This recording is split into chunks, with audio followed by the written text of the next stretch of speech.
Ja takaisin kirjoituspöydälle. Mä oon Henkka Lehto. Mulla oli tänään vieraana Jamie MacDonald. Me keskusteltiin komiikan kirjoittamisessa sellaisesta näkökulmasta kuin toiseus. Tuolla aiemmassa jaksossa Lindströmin Jukan kanssa sitä kosketettiin, mutta se ei välttämättä ollut ihan yhtä vakuuttavaa kuin kaksi reilua 30 siisteissä sisätöissä olevaa heteromiestä keskustelee aiheesta, että millaista se on sellainen, kun on toisten silmissä ihan toinen. Ja peilattiin hyvin vähän omaa komiikkamme siihen, mutta Jamie MacDonaldin komiikassa kantava teema tällä hetkellä on nimenomaan tämä toiseus, ja kuunnellaan, mitä Jamiella oli sanottavana.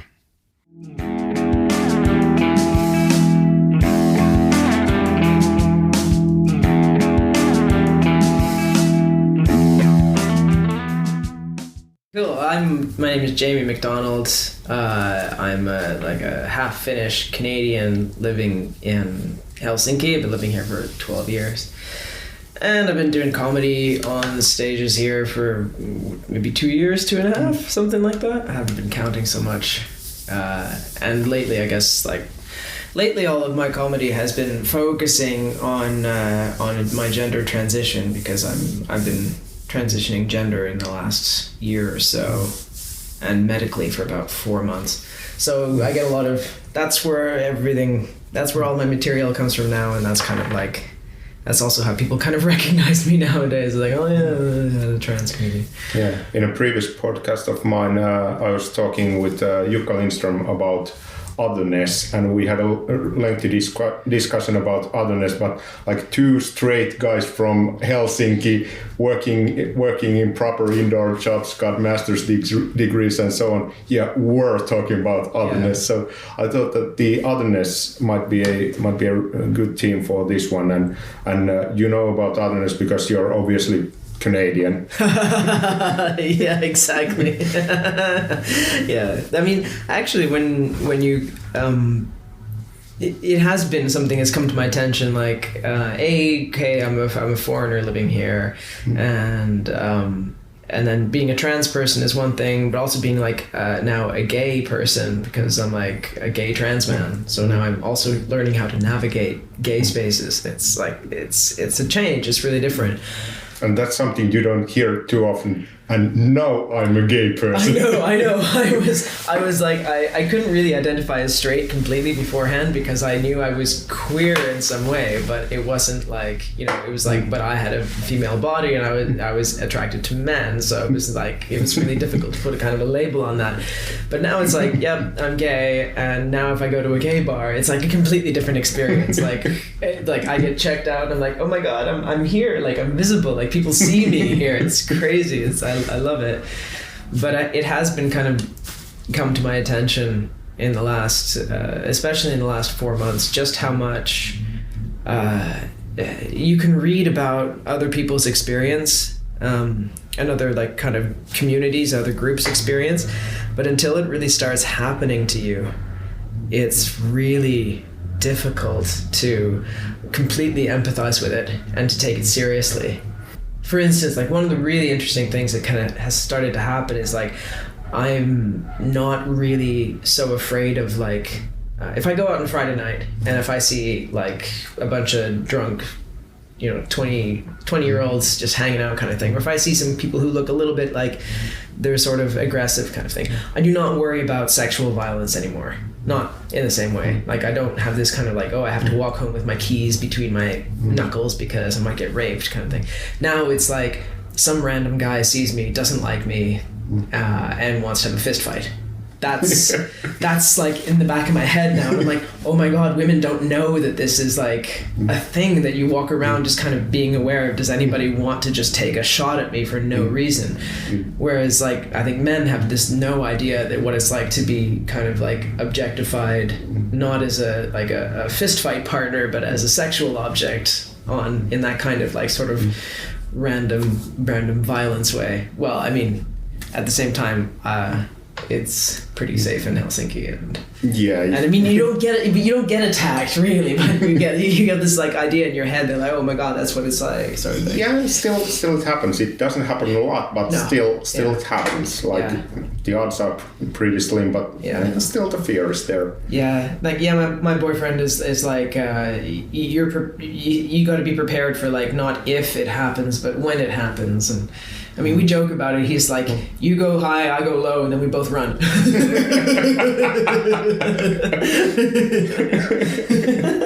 So you got a plan. Yeah, we do. You're obviously prepared. Yeah.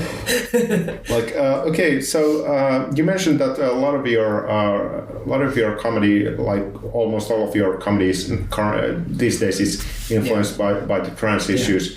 What are the what's your angle like? Because you need to make it accessible to people who. I'm willing to bet that most people don't even know anybody who's trans. Yeah, that's the most kind of interesting thing. I kind of have carte blanche. I can say, I can completely misrepresent trans people if I want. I can make up a whole mythology. Well, actually, what I tend to do is I'm really talking about my own experience. So almost everything that I say on stage is actually true, and it's maybe embellished slightly or cleaned up slightly to protect the innocent kind of thing. But yeah, it's mostly about what kind of things that happen to me that are weird that I then want to bring to people's attention, because I think what happens is the trans experience is not really well understood if you're not near somebody who's going through it. And in general, most people begin to think about it like, oh, that's gross. Or it's perverted some way, and people focus on like the body transition. People focus on the genital surgery. They focus on these things that are like kind of the weirdest and grossest bits in a way. And then when you're going through it, there's a ton of stuff that actually happens that's really like quite mundane or hilarious or just strange, and it's strange to you too. So what I try to do is just bring out my experiences and laugh at myself, and then let the audience laugh with me and at me, and that's fine. And I find that after my shows, it's really common that somebody comes up to me and has like, wants to get into a 2-hour discussion about what it's like and ask questions and stuff. And often people will say like, it's really great that you bring this up because I want to ask questions, but I'm afraid of offending somebody. But I put it out there that I'm not easily offended because I'm just, I'm laughing about the shit that happens to me. And, you're laughing, you're talking about it with a microphone in your hand and like putting it out in the open. Exactly. So if you were easily offended, would you be blasting it out in front of 1,000 people with a 2,000 watt PA? Yeah, exactly. And I think what the other angle I like to have is that I'm not an unhappy person. And I'm quite pleased with everything, and it's exciting and new and cool for me. So I think it's nice to hear about like a trans person's story when that story isn't tragic, because that's what we usually get. It's like, oh, I hate myself, and then I fall in love, it doesn't work, and then my surgery's botched, and then I commit suicide. Oh, what a great story, kind of thing. Like that's what we sort of have in movies and stuff like that. And I think it's good to have more people out there who are just like, hey, I'm happier now. Yeah, usually there's like two different formats of comedy. Either it's a sane person in an insane world, or an insane person in a sane world. And I think, oddly enough, you're playing this sane person in an insane world. That's completely right. Yes, I'm totally playing it. Like, I'm fine. What the hell are you guys doing? Yeah, the circumstances are weird, so the world goes insane, and you're just like, okay, let's like, I'm a person. Let's be like persons are, and all of your experience you're describing on stage, they're basically like, okay, it makes sense if you look at it from your point of view, and it makes sense if you look at it from another person's view. Say you discussed the experiences with psychology. Like psychologists who like ask really weird questions. But then again, if there's something that's really exceptional and you are not used to, you're bound to ask weird questions. But then again, from your perspective, you're like, okay, I'm a person, and then they're like, okay, are you insane? Are you hearing voices? Exactly. What? I know. It's really true. Like they did. I had many questionnaires to fill out. Like the things like you know, do you ever hear voices? I think they actually even asked me like point blank, like, and you never hear voices or anything like that in your head? And I was like, no. I mean, no, should I? I know. Like, is that normal? Does it count if it's my own voice? Like, I don't. I literally don't know what you're talking about. And at the same time, too, the more I think about it, it's like, well, you know, if somebody is schizophrenic and transgender, like, shouldn't they get treatment for both anyway? So, you know, it's not like one cancels out the other. So it's a bit like, it is seen as a pathology in general. But when you live with that pathology and it actually doesn't feel pathological, then it's really kind of it's fun to see like how people like freak out because something weird is happening to you, but it doesn't feel weird to be in it. It's funny because the changes are weird and because society gets weird the longer you stay in it, but it just feels like your normal self in a way. Yeah. But then again, there's something that like everybody can relate to, because once every while we're the like sane person in the insane world.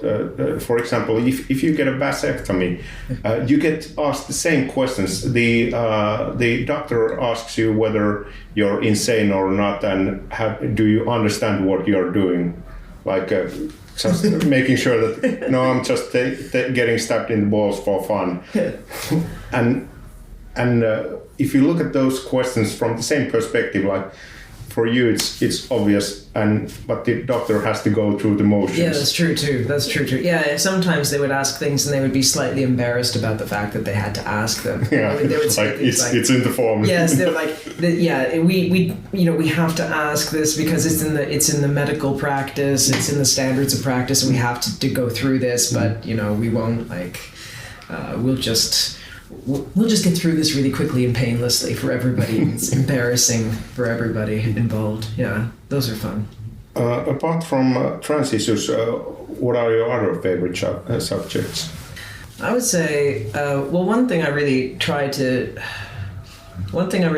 do is kind of, I'm constantly looking for things that where we're catching ourselves up as human beings. Like, I consider myself a pretty clever person. I usually consider my audience as pretty clever people, and one of my kind of favorite pet peeves, or my favorite features, it's not a bug, it's a feature of clever people, is that we're not really as smart as we think we are, and we're subject to all kinds of like cognitive biases and assumptions and lazy thinking all the time. And I really like to bring these up as much as I can to find them, because I think that's important, that we kind of learn how to not be too self-important about our own politics or the way that we think, when we ourselves are constantly making up lies to ourselves to justify things that we do. That doesn't sound really like that doesn't really sound very coherent kind of thing, but it's like it's sort of in my opinion it's a pretty coherent thing. That's basically what, say, Bill Hicks is playing or Bill Burr is playing. Bill Burr does a lot of that. Yeah. He'll set up a certain assumption for a long time, and then he'll just turn it on his head. Or Louis C.K. has that really great, that what was that bit in his thing about people having peanut butter allergies, and then of course, but Yeah. but maybe. Yeah, this kind of thing, like just catching up the way that people think, and that they would like to not acknowledge that they think like that, but then bring it out in the open. It gets embarrassing for everybody in the room. I think that's great.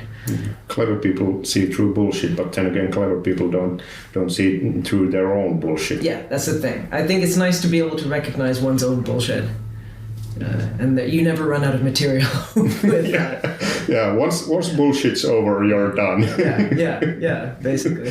Well, for instance, like I was talking about the elections it was just last night at Mascot, and I got into this thing about how, nobody in the room was happy about the elections because they're, it's in Kallio. It's a bunch of, we're in the green-red bubble, I guess, the latte drinking set, and we're supposed to be very leftist and unhappy and progressive people. But I thought, okay, if I'm actually going to be a good radical, like if I'm going to be a good progressive person, I should never be happy with the outcome of an election for the rest of my life, because by definition, I should be an outlier. I should always be unhappy. Like, it's not the content of the issues, it's the fact that I want to be always on the bleeding edge of them. So, am I really voting about the actual issues at hand, or is it just that I'm a contrarian and I want to like stick it to everybody else? Yeah, or like if you're happy, isn't that like the end of development? Like pretty much.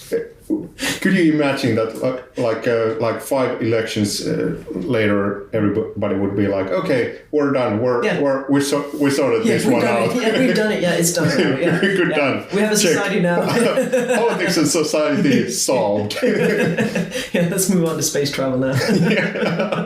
Okay, next up, let's treat each other as persons and like be kind and stuff like that, and not kill the planet. And why is this a radical idea? Like, seriously, what? It just boggles my mind. It's like, what? Why is that hard for people to get along and not like want to stomp on each other? Then he looks next door at Putin and stuff like that. It's like, okay, this is just like, some people are just insane. That's it. Yeah.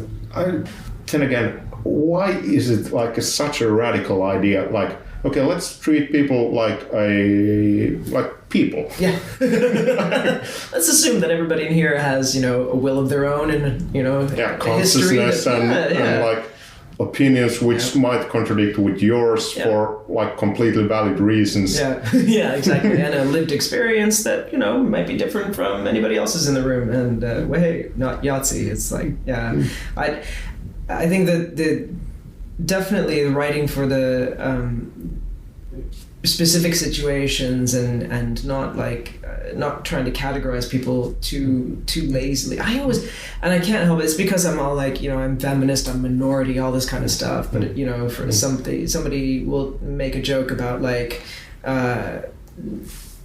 all men are all women, and it's always about something like heterosexual kind of thing. Or I love it when I'm doing like running at a gay cafe. I've run some comedy clubs, and people get up and they look up in the audience. They look for like somebody that say, "Are you two guys together?" And you can see these straight comics get up and they're like, they find a woman and a man in the audience. They go like, "Are you two together?" And we're all looking at them like, "Do you know where you are? Do you know where you are?" And then the worst thing too is like to look at 2 guys or 2 women and just say, "Are you 2 together?" We're like, why are you assuming they're together just because you're in a gay bar? Like you can't make assumptions about people in the same, like if you live in this kind of, if you live in the same universe as I do, you just don't make assumptions about people being together based on the norm, because I hang around with too many people who are norm busters. It's just, you just wait for them to make out and then you can know. Yeah. And people are making wild assumptions.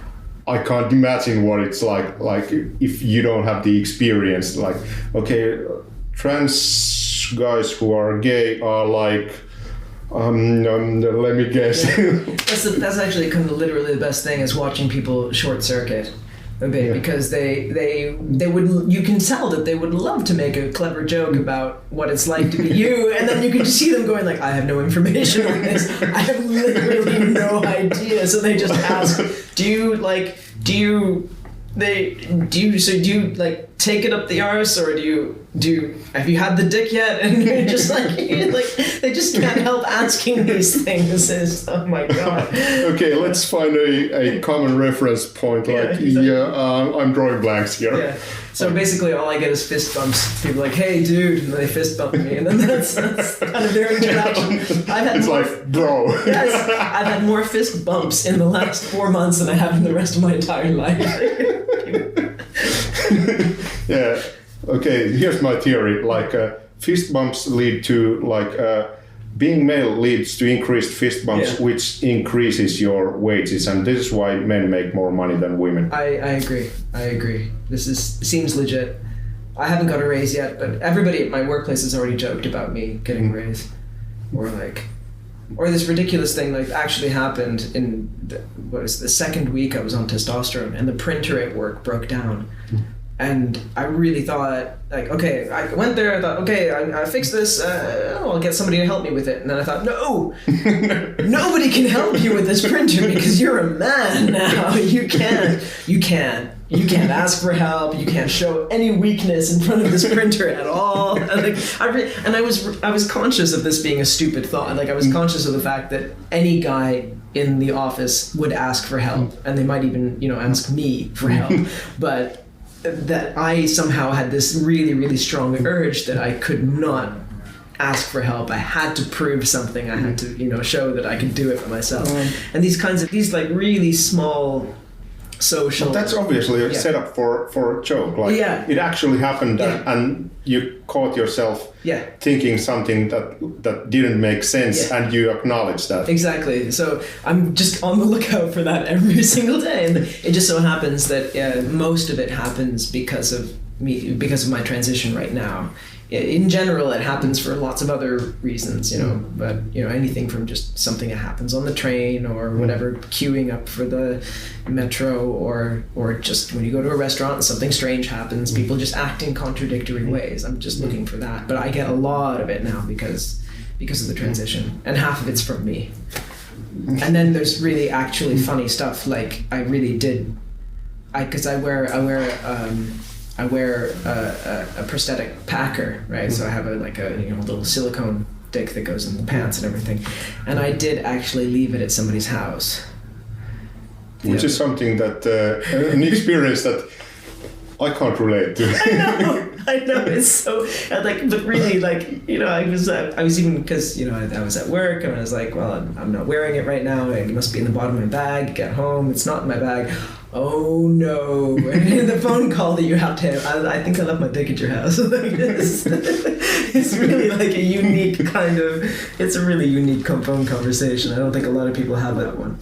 Yeah, and still, you're the sane person in insane world. Yeah. Like, you're a sane person reacting like in a sane way that you have forgotten something that's important for you at somebody else's place. But the world's insane. Yes. It just happens to be a dick that you left. Get my King Missile song stuck in my head. I don't know if you know it. This is the song of Detachable Penis, and I always thought it was a really funny song, and now it's like my life come true. It's like, why is this happening to me? Oh my god. It's not fantasy, it's documentary. I know. It's dreadful. But you don't need a conscious decision to like, okay, now I'm gonna talk about trans issues because like this is my this is your life, and this everything you see around you is the world. That's fodder for comedy. And actually, I really did consider that I would take a break for maybe a year, 18 months, and then just appear again on the stage as a dude and not acknowledge it, because I thought, okay, this is also my life and it's my private life, and I don't know how much of it I want visible and dragged up and people asking questions all the time. And also I was aware that, okay, this will make me into the transgender comedian, and it means that I will be using that material for a long time, and my friends will get really sick of it, etc. So I was kind of hesitant at first, but then I decided, actually, what's more important is that I do use my powers for good, and it is really good material. It works really well, and also because, like, when I transitioned, when I came out to my parents, which was the hardest part actually of the whole process, was coming out to them. My siblings are fine, my friends are fine. It's my parents who are. I'm talking to like thousands of strangers about it. That's fine. Absolutely fine. But it's the parents. It's like, okay, how's this going to go? Because of course they'll blame themselves and have all these thoughts, and it will be something that happens to them too, not just something that happens to me. So they're going to go through a period where they're not happy about, or they're questioning about it. So, but when I finally got up the nerve to tell my dad and my stepmother, it turned out that a friend of the family had a kid who transitioned around the age of 20 from female to male, and they had gone through the process like by proxy and seen how this kid just sort of became his usual self, became happier, just kind of, it seemed really natural and normal, and it turned out not to be freaky and weird. It just turned out to be their thing. And so they were really excited to talk to me about it. They were like, oh, that's great, it's you too, kind of thing. And I was like, oh my God, I was expecting to get like thrown out of the house and like rolled down the street in a trash bin or something like that. Like I had all this excess adrenaline I didn't know what to do with, because I was ready to fight for my life or just like cry or scream. And they were like, oh, that's great. And I was just freaked out. So, but I really felt a debt to this kid who had transitioned before me and had paved the way for me to not have a horrible time with my family. And I thought, okay, if I can pave the way for somebody else, then that's what I should do. Yeah, and as far as comedy goes, I think one of the things in this podcast, in the earlier episodes, we've been talking about comedy is a really good tool of revealing bullshit. Yeah. And when you reveal bullshit that's like not at all visible for like people like me, I don't get harassed because of my gender, or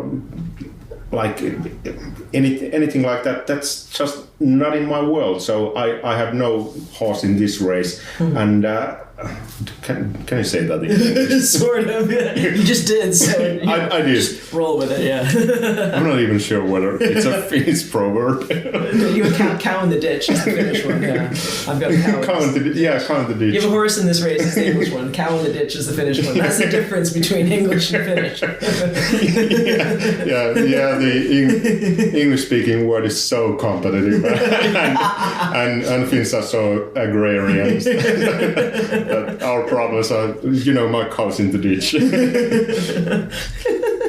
Anyway, about the structure of Finnish society, to the role of comedy, that when you're telling those stories, you're basically seeing the same person in an insane world, and you relate to that because, like, okay, if that would happen to me, is my first question, because I never chose to be a straight guy. Yeah. Like what if my body had said that, okay, my mind is something and my body is something different, how would I react? And it makes you think that, shit, like that must be weird for you, like not like, okay, this is a weird guy. No, it must be weird for you. Yeah. That's, oh my God, like that's the weird thing. And when for instance, a lot of what's happening in the States and Canada, these transgender bathroom bills, where the idea is like that, a trans woman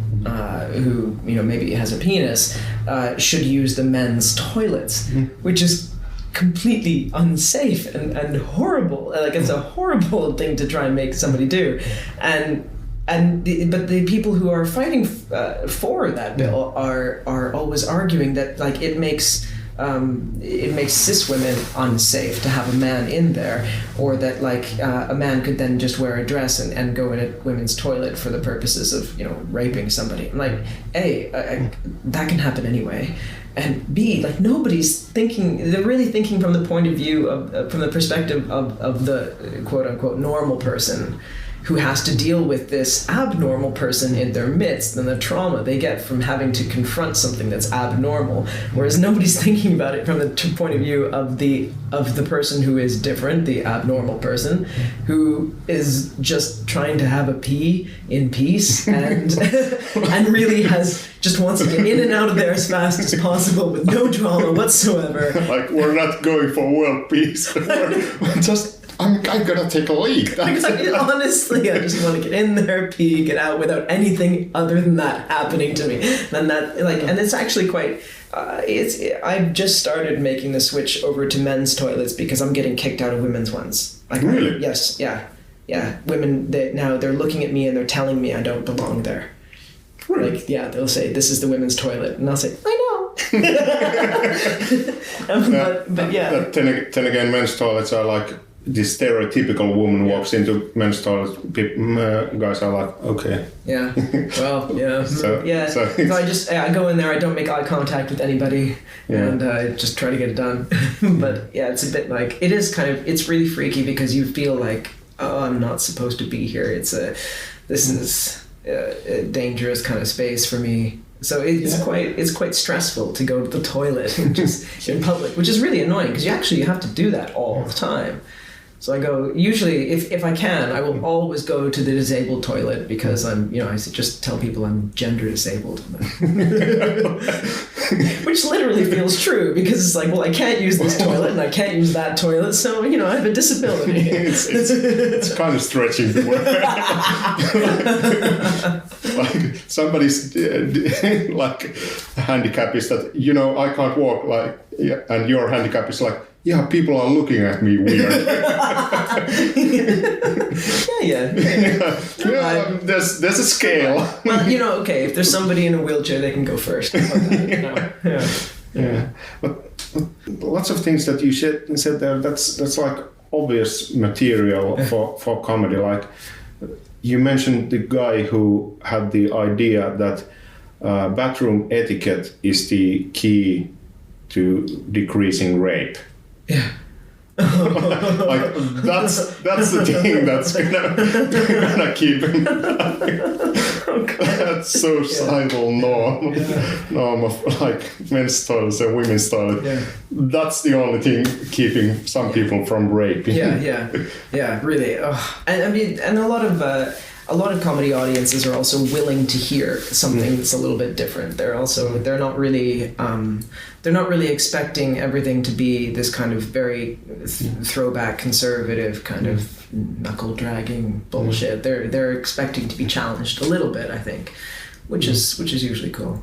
Yeah, comedy audiences on average are way more liberal than the average guy. So yeah, definitely. And I'm playing my writing definitely that way because lots of my stuff is pretty like liberal leaning. It doesn't lean left or right, but it definitely is liberal. Yeah. And occasionally I notice when I go somewhere less urban. Yeah. How should I put it nicely? Yeah. Less urban. There's like a bigger percentage of people who are like obviously not liberal. Like you're that obviously that you can see it. Yeah. Like okay, I'm jumping to conclusions, but fucking Karjala lip is. Oh yeah, definitely.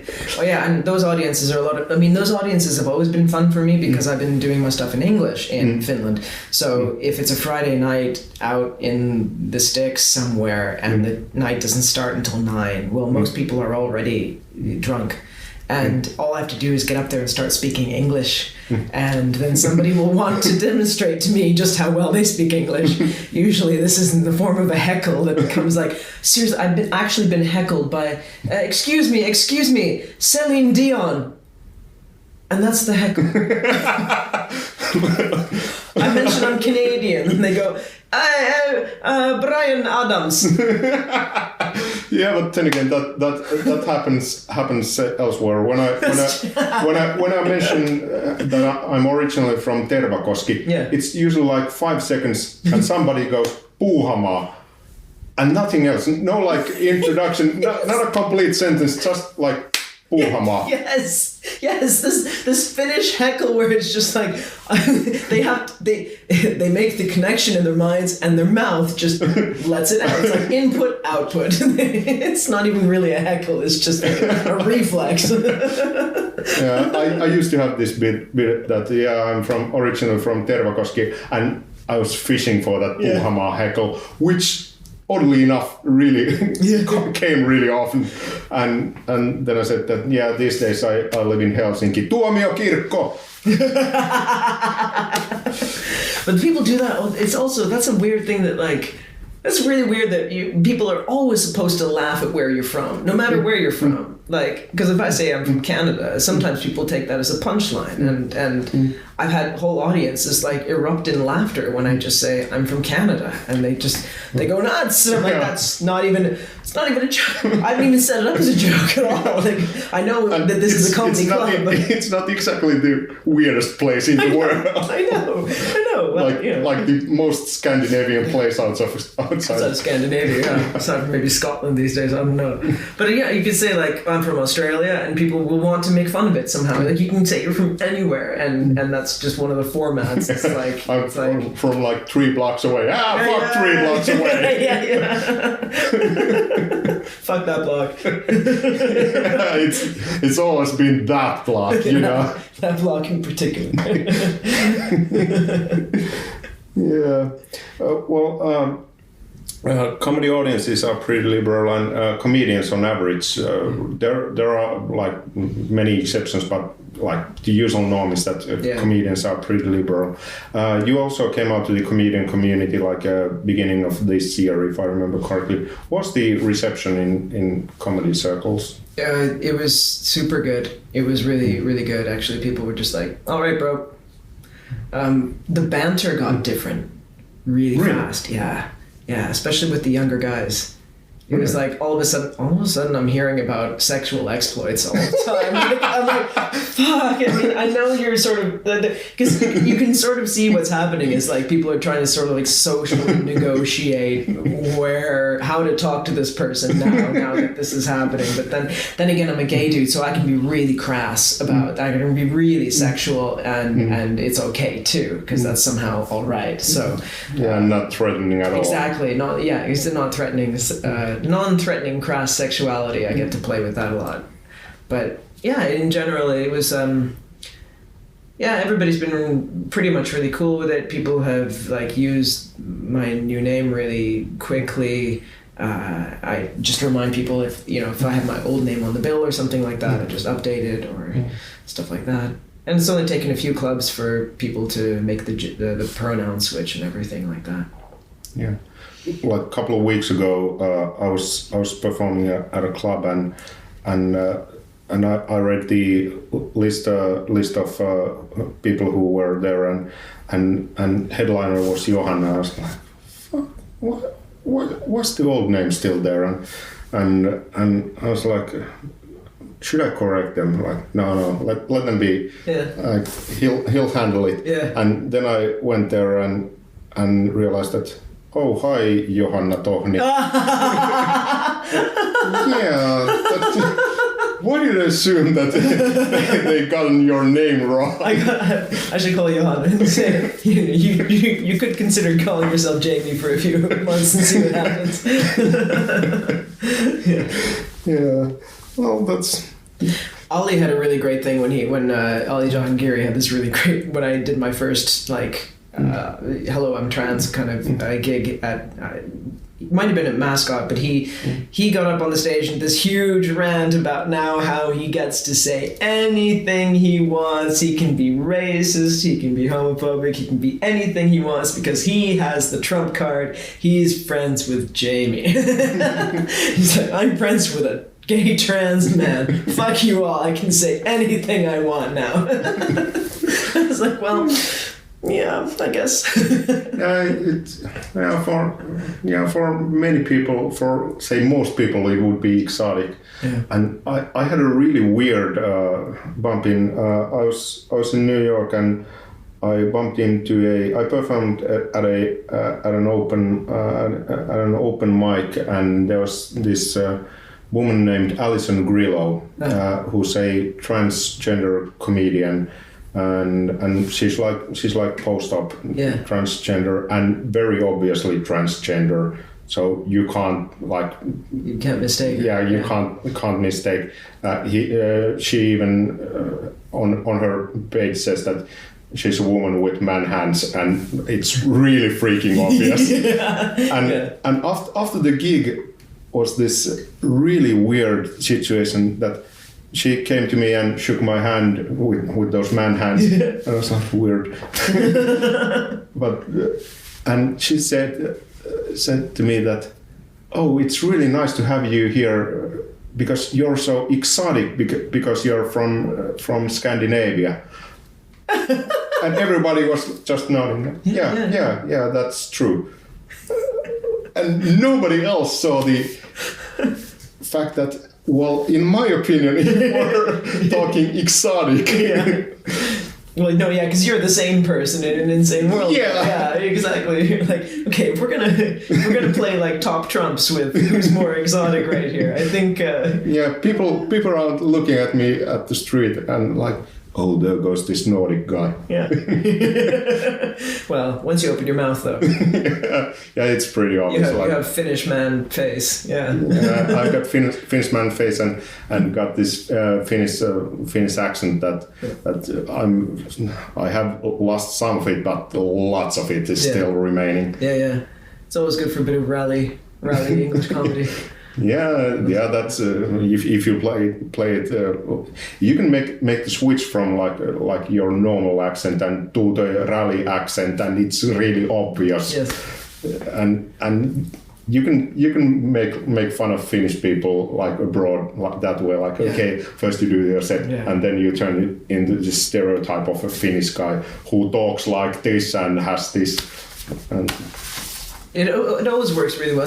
I love and hate stereotypes at the same time. Like but then again, I think a lot of comedians work with them really, really well, and a lot of comedians work with them really badly. I think like you can have lots and lots of stereotypes in your act. I think it's really annoying when people are like, you can't use any of them, or you have to be really inclusive. Like, you can't ever make generalizations about people in your comedy. I think that's just so limiting. But if somebody's always making generalizations and never questioning it, then I'm really bored with their comedy, because I'm just like, that person's not thinking. And that doesn't endear me to them at all. But if they use stereotypes and lots of generalizations, but then also take a few of them and question them, then I'm okay, so the capacity is there and the thought process is there, and you can already, you can start to play with a few of them already. It's all in tone, not rather than like the fact that whether you use this or that stereotype. Because the latest special of Eliza Schlesinger, I don't even know how to pronounce her name, but Eliza Schlesinger has this special that's over 1 hour long, and the first thing that's not about women and men are different comes after the credits. Oh my god. The first thing, every single bit before that is based on like, okay, women are like this, men are like this. Yeah. And I think that's really lazy writing. Yeah. That's. I don't like that kind of stuff either. Is that when people are talking about? It's just when they obviously haven't kind of. They're making jokes about what things that happened in their lives, and they haven't quite realized that if they thought about things differently, those kinds of things wouldn't happen to them. Like, and they're, I don't know. I get quite a few things like that. Or then when somebody has a persona on stage, I think that's really interesting, because I know a lot of comedians, especially guys who have like a fairly aggressive tone in their comedy, or somebody like Bill Burr really rubbed me the wrong way the first few times I listened to his stuff, because he can be really quite aggressive towards women in his act, and it's only when it's mostly like aggressive against people. Yeah, but he can be for me at least, what I notice the most is like when he's aggressive towards people, I don't mind because I'm a person and he's a person and I recognize myself in his experience. When he's aggressive about women, I'm like, you should maybe, think about what you're talking about a little bit. But then, he also, I think he's quite aware of what he's doing, and a lot of it is kind of a persona. And so when somebody has a really aggressive persona, I find it really complicated because they'll come off stage and go like, well, why does everybody think I'm a jerk? It's like, because you're a jerk on stage, you idiot. And, but people can see through that as a persona. No, people can't. No, they only see you on stage and that's all they know of you. And trust me, they believe that is your personality. Like, well, that's idiotic. Well, welcome to human beings. Come on. I mean... I used to have a bit like about me having like 3 seconds worth of racist thoughts. Yeah. Like I don't have a lot of racist thoughts, but once like 3 seconds, and I told a story about those 3 seconds and the aftermath, and then I got the feedback that okay, your set was good, but you should really drop that racist stuff. That's really racist. Like I was making fun of me having 3 seconds worth of racist thoughts, which I was ashamed in the bit and in real life. Yeah. And then people people can think the worst of you really, really quickly. That's quite surprising. Or like in the Middle Ages, when they only did the only kind of theater that they were allowed to do in the Middle Ages were these religious plays, and they used to do the crucifixion and stuff like that. And they would do like somebody would be playing Satan or Judas, and usually if they would do like an Easter play, the actor who was playing Judas, right after the show would be like given a disguise and taken out of town, because too many times the actor playing Judas would be attacked after the show by the audience. And so they developed this practice of just getting Judas the hell out of town the minute the show ended for his own protection, because people would not separate the character from the actor. Yeah, I've heard like people playing Hitler getting threats. Yeah. Like even when they're portraying Hitler as Hitler. Yeah. And still getting threats like, oh, you're a Nazi and you should die. Dude, I was in an anti-Nazi film. Yeah. It's really strange how like when we form an impression about somebody, we tend to look at like the face value, or that if you admit that, okay, I have the imagination to play this character and possibly even empathize with this character's motivations on some imaginary level, somehow you're admitting that you basically are that person, and you can also receive the punishment that the other person you're representing deserves. I think that's unbelievably weird. Yeah. Then again, that's human nature, and that's what comedy is mostly about. It's true. One pretty notable thing recently, you were involved in Think Helsinki Think. Yeah. And our last podcast ended with me and Iikka coming to Think Helsinki Think. Oh, brilliant! Yeah. So I know what it is, but could you tell our listeners what Think Helsinki Think is and was and will be? Yes, Think Helsinki Think is a kind of it's a show, but it's also kind of a little movement or a little organization.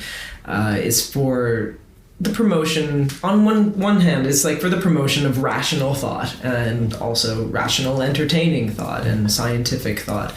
And there's a couple of people I know. I used to work with this guy, Marcus Sandelin, who is one of the guys behind it, along with was it Tatu Rintala? Yes. And so Marcus, popped up a while back on Facebook and said, "Oh, we're thinking of putting together this event. Would you like to host it?"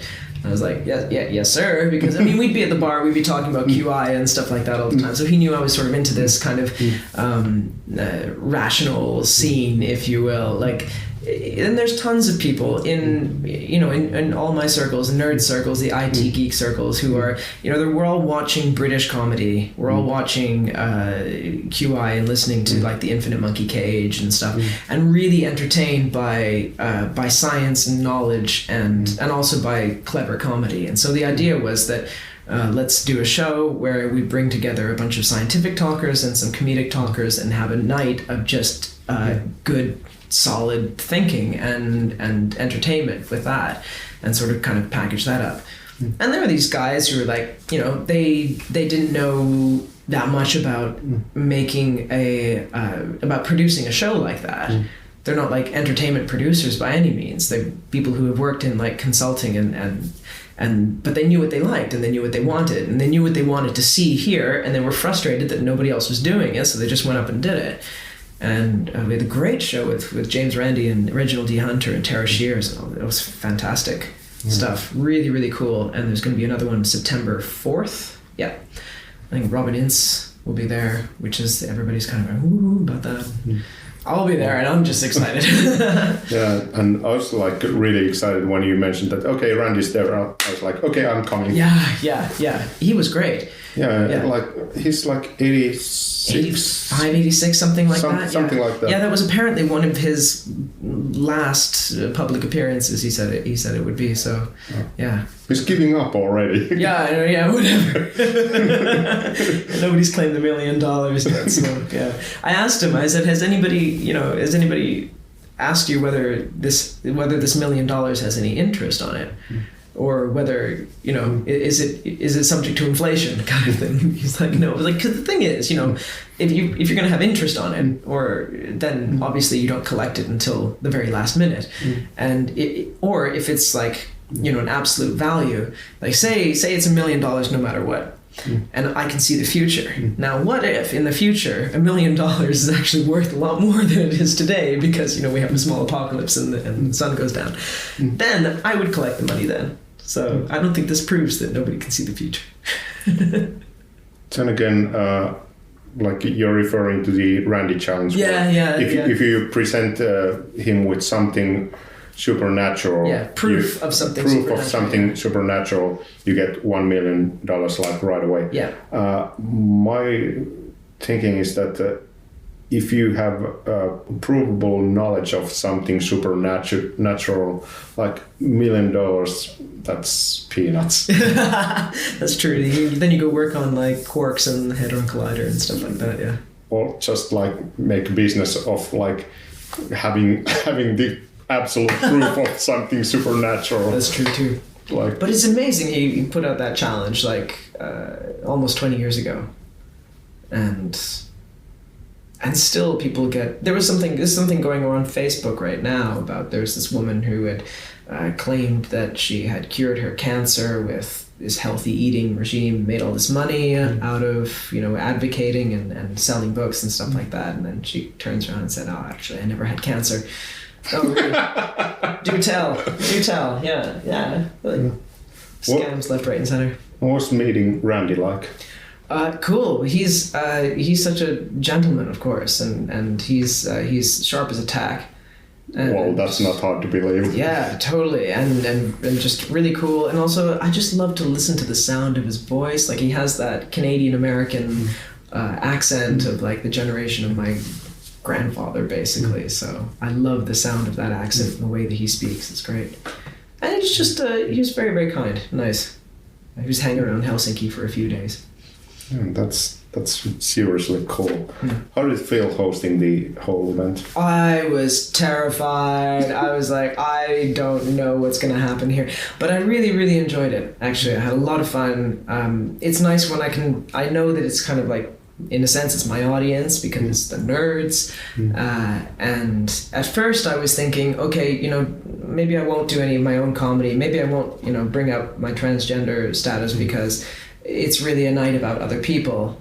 And then just before the show, I thought, fuck it. Actually, if I want to get people to think, I should stick to my guns and I should challenge them a little bit in my own way. So try to make it so that I really, you know, pump up the other performer, the other speakers, and to make it all about having a good, interesting evening, but then also to be able to get to kind of, you know, have a little bit of my own fun with people, I think. And in my opinion, it turned out way better the way that you took it up, because it's otherwise it would have been like an elephant in the room that nobody mentions. That, like, is this a guy or but I've had that for so long that it's like it's always been a part of my comedy that you have to explain the weird shit about you when you first go out. At least I find that people will say like, why do you always say that you're Canadian? Why do you always say that you're transgender or that you're genderqueer or cross-dresser before?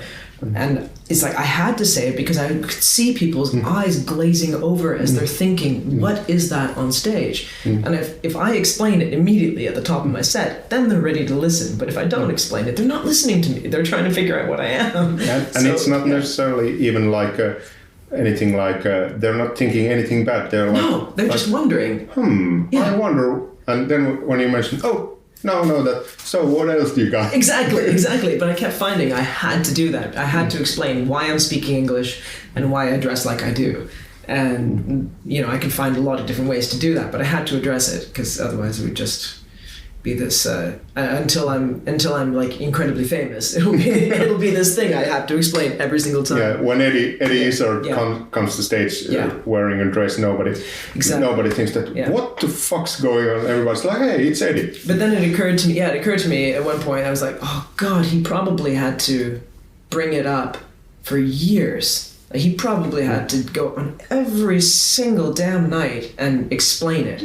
And that must have gotten so annoying, but at the same time, eventually he doesn't have to do it anymore. Yeah. He likes, can paint his nails, whatever. He has his own audience and everybody knows it. Yeah. You don't have to like set the scene and you can just go into like, okay, these are my beats. Yeah. One thing I've asked every single interviewee here is that what would be the one tip you would give to somebody who's just beginning to write comedy? Let's see. A tip for somebody beginning to write comedy would be, I think, to write and just keep writing and keep revising and keep returning to the same stuff and keep looking for the points that you can exploit. What I love is like when I'm actually writing a bit, what usually happens is I write a 2-page text dump of something I think about, and then I shorten that down into 1 page, and then I shorten that down into half a page, and if I'm lucky there's like 2 jokes at the end of it. But then you can also expand on it. You can find the places to segue to kind of like open up into something else, etc. You sort of like find all these different configurations with it, and you just have to keep finding your tricks on like how to exploit little twists and how to kind of work technically with it. Joke writing is actually really technical. I noticed that when I listen to I can listen to a lot of stuff like the Now Show and what's the one the News Quiz that Sandy Talksbig hosts on BBC with Jeremy Hardy. That's the News Quiz. I'm not that familiar with the BBC's shows. But it's a radio show. Oh. I love radio comedy. It's okay. Then I'm totally like lost because I don't listen to British radio at all. Oh, I do it all the. So I listen to it like every single Friday night. They do one of those like topical news shows, and it's kind of like Have I Got News for You, but just it's a radio show. But you'll notice that like if you listen to it for a long time, you'll notice that there are lots of different formats that jokes can take, and that the writers will exploit all of them in the show, and they always work. And there's really no shame in writing something that works, that's conventional. Just you have your own material, you have your own way of doing it. Just learn all these like small conventions of how to turn a word around, how to turn an idea around. Yeah, that's actually true, and I'm kind of surprised that it hasn't been mentioned in the earlier episodes that there are like 10 or 15 like really overused comedic devices. Well, overused is the wrong word because they work. Yeah, if they wouldn't work. Yeah. Like say like pull back and reveal, like simple misdirection that okay, we got 2 things and one is this and the other one is that. Yeah, and the first one is supposed to be you would think it's the obvious description of the first one, but it's actually you're supposed to mix them around when you hear that both of them. Yeah, that's all the time. They do that all the time. Yeah. Just yesterday I was writing about a bit that involve the current government negotiations. That Alexander Stubb was talking about that about trust. That he defined trust that two people are looking each other in the eye and are thinking of ways to get Suomi no soon. Whoa, that's weird. And that's an actual quote. and then Tuomas, who was riding with me, mentioned that this is like from 50 Shades of Grey. Yeah. Like, do you just switch Suomi and penis and took a passage out of 50 Shades of Grey? And then I wrote a bit that this is there's some differences between like 50 Shades of Grey and this Sipilä Stubb situation. The other one is like this powerful person exploiting this powerless creature with like sadistic intent, and the other one is 50 Shades of Grey. Exactly that kind of thing. Which is like if a comedian hears that, like one is like no where you you know go. what's coming, or like the one that was out like there was a couple of months ago. I think the Pope had unfortunately made a comparison of transgender people. He compared transgender people to nuclear weapons, which was crazy. Which isn't quite obvious. I know it's not an obvious link, but stick with him. He's really. But I mean, obviously, the first thing, of course, somebody's looking. The minute I heard that, I thought, there has to be something there, and of course, it's the transgender people are like nuclear weapons. Everybody worries about the ones in Russia. And it's like, I mean, you hear these really incongruous things, and like there has to be the third one to link them in some way that you can come up with. And the link is the one that creates the humor, creates the laughter. And that's the practice. I think that I used to think that everybody possesses the ability to think outside the box, and I still kind of do, but I think a lot of people have let their practice of that grow really weak. And so I think some people are a little bit more finely attuned to it, but that's basically the whole thing, is learning how to find the unusual connections between things and just exploit them over and over and over again. The force is strong within the comedians. Okay, I think ending this one on a Star Wars quote. Yes. I haven't even watched the new trailer yet. I've watched reactions of people watching the new trailer, but I haven't watched the trailer yet. That's so like internet culture. Yeah, but hey, thanks a million. This was really interesting, and like I've been trying to find different perspectives, and I think this was the 12th different perspective in this series. So thank you. Awesome, thanks. It's been really fun. Yeah. Cool.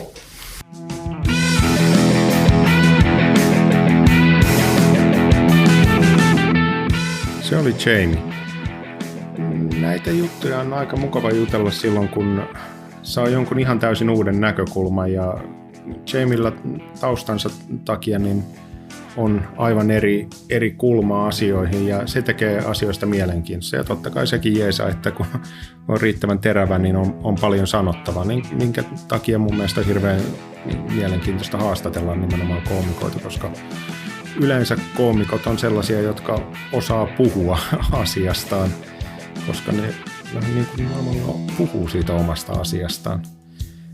Mutta tällainen oli tämä jakso.